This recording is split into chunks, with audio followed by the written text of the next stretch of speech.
Welcome to one day exam classes. देखिए हम आपको इलाहाबाद हाईकोर्ट ग्रुप सी का पेपर करा रहे हैं जो आज की डेट में आपका पेपर संपन्न हुआ है। इसके पहले वाले वीडियो में हमने आपको 1 से लेकर के 25 तक के क्वेश्चन कराए जो कि जीएस और रीजनिंग का सेक्शन था और 100% सही आंसर की के साथ में कराए। अभी तक किसी भी स्टूडेंट को किसी भी प्रश्न में कोई भी समस्या नहीं है, आप लोग भी जाकर के देख सकते हैं। अब नेक्स्ट पार्ट देखिए हमारा हिंदी का सेक्शन है जिसमें हम आपको 26 से लेकर के 50 तक के हिंदी क्वेश्चन कराने जा रहे हैं। इसे भी आप लोग मिलाने का प्रयास करिए। यहाँ पर देखिए हिंदी का पहला क्वेश्चन है, निम्नलिखित युग्मों में से क्रोध को दर्शाने वाले मुहावरे का सही समूह का आपको चयन करना है। तो क्रोध को कौन कौन से मुहावरे दर्शाएंगे? लाल पीला होना मतलब क्रोधित होना, खून खौलना मतलब क्रोधित होना, आग बबूला होना क्रोधित होना और दांत पीसना मतलब क्रोधित होना। यहाँ पर पीठ दिखाना मतलब कि हार मान लेना, भाग जाना होता है। तो बी वाले ऑप्शन को अगर आप छोड़ दें तो सारे विकल्प इसके सही हैं। ए सी डी ई ये लास्ट वाले ऑप्शन में लिखा है, इसलिए लास्ट वाले विकल्प जो होगा वो इसका सही उत्तर होगा। अगर आपको वीडियो अच्छा लगे तो वीडियो को लाइक कर दीजिएगा, चैनल पर नए हो तो चैनल को सब्सक्राइब कर लीजिएगा। निम्नलिखित अलंकारों में से शब्द अलंकार का भेद है, आपको चुनाव करना है। अलंकार देखिए दो प्रकार के होते हैं, एक शब्द अलंकार, एक अर्थालंकार। तो शब्द अलंकार में अनुप्रास, यमक, श्लेष, वक्रोंत, विवक्षा आते हैं। तो अनुप्रास, श्लेष, यमक जो हो गए ये तो आपके शब्द अलंकार में हो गए। तो बचा कौन सा? एक ही बचा अर्थालंकार का, उत्प्रेक्षा। उत्प्रेक्षा हो गए, उपमा हो गए, रूपक हो गए, ये सभी आपके अर्थालंकार में आते हैं। तो पहला ऑप्शन सही ऑप्शन होगा। 28 नंबर क्वेश्चन है, मनाली में अनेक स्थान देखने योग्य हैं तो रेखांकित वाक्यांश में निम्नलिखित में से एक शब्द होगा। जो स्थान देखने योग्य होते हैं उसे कहते हैं दर्शनीय, सही ऑप्शन होगा तीसरा वाला। 29 नंबर क्वेश्चन है, विग्रह का समास से आपको मिलान करना है। बहुत ही ऐसे क्वेश्चन पूछे गए थे, आप इसमें से कितने क्वेश्चन सही कर पाए कमेंट बॉक्स में लिखने का प्रयास करिएगा। देखिए 29 नंबर का सही ऑप्शन होगा चौथा वाला विकल्प, ऋण से युक्त। यहां पर जो समास होगा वो तत्पुरुष समास होगा, ठीक है। मुख्य है जो मंत्री, यहां पर आप सही करेंगे कर्म धाराएं से। समय के अनुसार यहां पर अव्ययी भाव समास होगा और सीता और राम में द्वंद्व समास होगा क्योंकि यहां पर योजक चिन्ह का प्रयोग किया जाता है। अगर आप थोड़े से समझदार रहे होंगे तो डी ऑप्शन से आप पूरे विकल्प को सही कर सकते थे क्योंकि डी ऑप्शन में द्वंद्व समास होगा और द्वंद्व समास के लिए डी वाले ऑप्शन में सिर्फ एक ही विकल्प यहां पर लास्ट वाले ऑप्शन रखा गया है, तो लास्ट वाले विकल्प सही ऑप्शन होगा। अब देखिए नेक्स्ट क्वेश्चन हमारा 30 नंबर क्वेश्चन है, सूची 1 को सूची 2 के साथ में मिलान करना है। सूची 1 में लिखा गया है कवि प्लस ईश्वर, तो ये बनेगा कवीश्वर। पहले वाले को तीसरे से मिला दीजिए। कवि प्लस इंद्र बनेगा कवींद्र, वेद प्लस अंत बनेगा वेदांत और शिव प्लस आलय बनेगा शिवालय। इस प्रकार से अगर आप मिलाएंगे तो कौन सा ऑप्शन सही ऑप्शन होगा?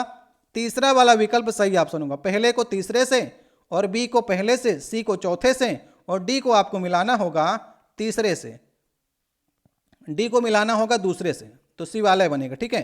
तो तीसरा वाला ऑप्शन जो होगा वो सही ऑप्शन होगा। अब यहां पर 31 नंबर क्वेश्चन है, मेरे को अपने मामा के घर जानी है, इसका शुद्ध रूप आपको चयन करना है। तो यहां पर शुद्ध रूप होगा मुझे अपने मामा के घर जाना है, मुझे अपने मामा के घर जाना है, यह सही ऑप्शन होगा तीसरा वाला। जानी ही नहीं होगा, जहां पर जानी लिखा है वहां पर गलत हो जाएगा। मामा लिखा है तो मामा के घर जाना होता है, तीसरा वाला ऑप्शन सही ऑप्शन होगा। अब 32 नंबर क्वेश्चन है, सही वर्ती का आपको चुनाव करना है। ये 4 ऑप्शन आपको दिए गए हैं। गृहस्थ कैसे लिखते हैं? यहां पर देखिए इस प्रकार से गृहस्थ लिखते हैं, तो गृहस्थ तो गलत हो गया। कार्यक्रम कैसे लिखते हैं? कार्य, कार्यक्रम इस प्रकार से लिखते हैं। और प्राप्ति में इसने बड़ी ई की मात्रा लगा दी है, प्राप्ति इस प्रकार से होता है। तो 3 ऊपर गलत हो गए, निरस्ता बचता है, निरस्ता सबसे सही लिखा है। 33 नंबर क्वेश्चन है, मोटापा और बुढ़ापा में प्रत्यय आपको छांटना है, तो पीछे क्या लगा है? मोटा के पीछे पा लगा है, तो पा जो होगा वो प्रत्यय होगा, सही ऑप्शन होगा पहला वाला। आपा नहीं होगा, बहुत लोग आपा लगा कर चले आए होंगे, गलत हो गए होंगे। पा जो है यहां पर प्रत्यय लगा है, पहला वाला ऑप्शन। 34 नंबर क्वेश्चन है, निम्नलिखित में से ला उपसर्ग से बनने वाले शब्द नहीं है। उपसर्ग हमेशा आगे लगता है, तो ला पता, अगर ला हटा देंगे तो पता का कोई ना कोई अर्थ निकलना चाहिए, ठीक है। ला पता में ला उपसर्ग लगा है, लाजवाब में लगा है, लाटरी में नहीं लगा है, ठीक है। तो तीसरा वाला विकल्प सही ऑप्शन होगा इसमें। सेठ का स्त्रीलिंग रूप क्या होगा? सेठ का स्त्रीलिंग होता है सेठानी। सही ऑप्शन होगा पहला वाला ऑप्शन। तो हमारे 35 क्वेश्चन तक कंप्लीट हो गए। अब देखिए 36 से लेकर के 40 तक ये गद्यांश को आपको पढ़ना है, इससे आपको उत्तर देने। गद्यांश आपके लिए जल्दी से पढ़ देते हैं। स्वाधीनता मनुष्य का जन्मसिद्ध अधिकार है। मनुष्य को तो क्या, श्रेष्ठ के छोटे बड़े सभी प्राणियों को यह अधिकार समान रूप से प्राप्त है। किसी भी प्रत्यक्ष अप्रत्यक्ष कारण से इसकी अप्राप्ति ही पराधीनता कहलाती है। पराधीनता में प्राणी की प्रवृत्तियां कुंठित हो रह जाती हैं। कई बार तो पराधीनता का भाव व्यक्ति की सोचने समझने तक की शक्तियों का अपहरण कर लेता है। इसी कारण सब प्रकार के स्वर्ग सुख मिलने पर भी कोई प्राणी पराधीन रह करके रहना नहीं चाहता है। सोने के पिंजरे में बंद तोता भी कभी कभी सुखी नहीं रहता। इसी भावना से अनुप्राणित होकर वह अपने पंख और सिर को बार बार पिंजरे की सलाखों से टकराता है ताकि उन्हें खोलकर खुले आसमान में उड़ जाए। यह सघन डालियों पर बैठकर उन्मुक्त मधुर स्वरों में गीत गाए। जब एक अज्ञानी पक्षी में स्वाधीनता की इतनी तड़प दिखाई पड़ती है तो फिर बुद्धिमान सजीव सशक्त मनुष्य को तो कहना ही क्या। पराधीन व्यक्ति का अपने किसी प्रकार का व्यक्तित्व नहीं होता है। तो हमारा गद्यांश था। चलिए प्रश्नों को समझते हैं। पराधीन व्यक्ति की विशेषता क्या होती है? पराधीन व्यक्ति का अपना किसी प्रकार का व्यक्तित्व नहीं होता है। लास्ट वाला ऑप्शन देखिए, उसका अपना किसी प्रकार का व्यक्तित्व नहीं होता है। लास्ट वाला ऑप्शन सही ऑप्शन होगा। प्राणी की प्रवृत्तियां जब कुंठित हो जाती हैं तब कुंठित होती हैं जब वह क्या होता है, पराधीन होता है। ये कहाँ पर लिखा गया है, सब कुछ आपको बताने का प्रयास करेंगे। पराधीनता में प्राणी की प्रवृत्तियां कुंठित होकर रह जाती हैं। पराधीनता का भाव व्यक्ति में कौन सी शक्तियों का अपहरण कर लेता है? तो पराधीनता के भाव से सोचने समझने की शक्ति का क्षीण हो जाती है। ऐसा कहाँ पर लिखा गया है? यहाँ पर देखें, कई बार तो पराधीनता का भाव व्यक्ति की सोचने समझने की शक्तियों का अपहरण कर लेता है। इसके बाद सोने की पिंजरों की सलाखों से तोता किस भाव से प्रेरित होकर के टकराता है? स्वतंत्र होकर पिंजरे से बाहर निकलने के लिए। ठीक है, सलाखों से स्वतंत्रता के लिए, आसमान में उड़ जाने के लिए वो टकराता है। दूसरा ऑप्शन सही होगा। निम्नलिखित में से मनुष्य का जन्मसिद्ध अधिकार क्या है? स्वाधीनता। स्वाधीनता मनुष्य का जन्मसिद्ध अधिकार है, जो कि पहले ही यहाँ पर वाक्य में लिखा गया है। तो इस प्रकार हमारे पांचों क्वेश्चन कंप्लीट हो जाते हैं। अब नेक्स्ट क्वेश्चन देखिए, 41 नंबर क्वेश्चन है।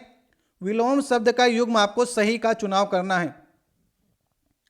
अस्त का उदय सही है, अरुचि का रुचि भी सही है, आविर्भाव का तिरुभाव सही है, अनुरक्त का विरक्त सही है। तो ए बी डी ई जहां पर लिखा है उसे आप सही कर दीजिए।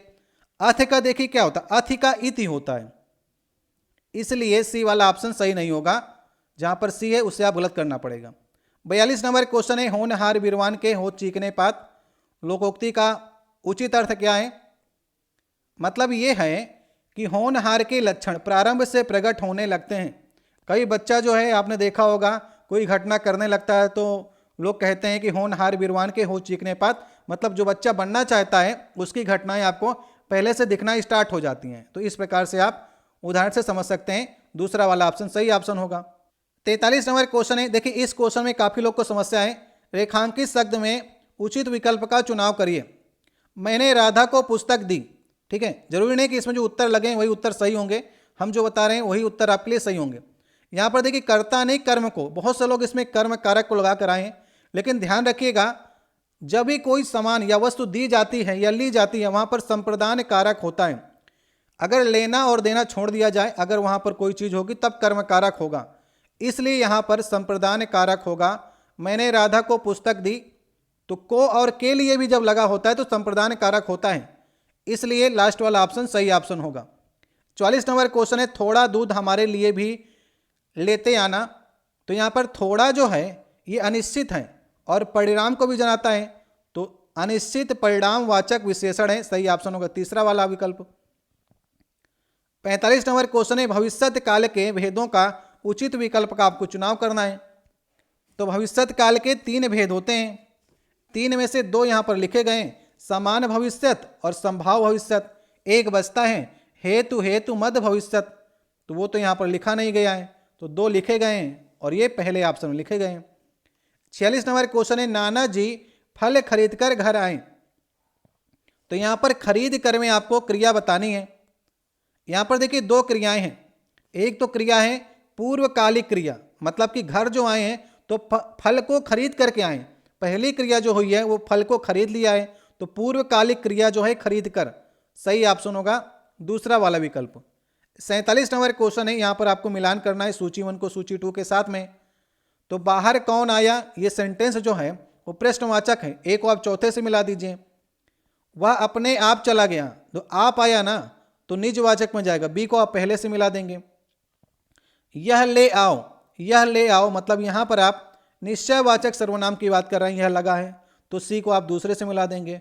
मैं कल चला जाऊंगा, तो कल चला जाऊंगा, यहां पर मैं जो है ये पुरुषवाचक है, तो डी को आप तीसरे से मिला देंगे। सही ऑप्शन होगा तीसरा वाला विकल्प। तो यहां तक हमारे 47 क्वेश्चन कंप्लीट हो जाते हैं।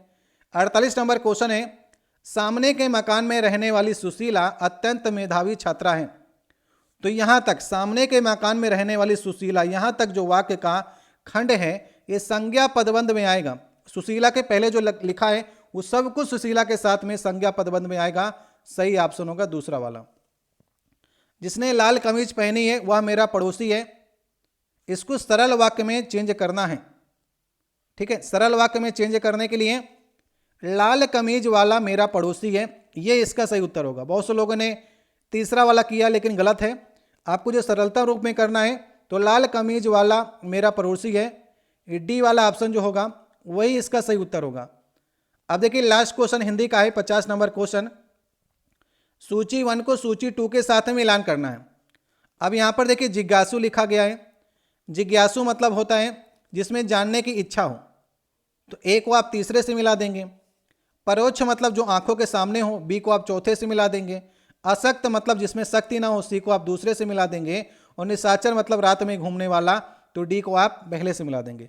अगर आप जिज्ञासु को भी मिला देना तो यहां पर देखिए ए को अगर आपने तीसरे से मिला दिया फिर भी जो उत्तर सही होगा केवल दूसरा ही विकल्प निकल कर आएगा, क्योंकि ए को एक ही ऑप्शन में तीसरे के साथ मिलाया गया है।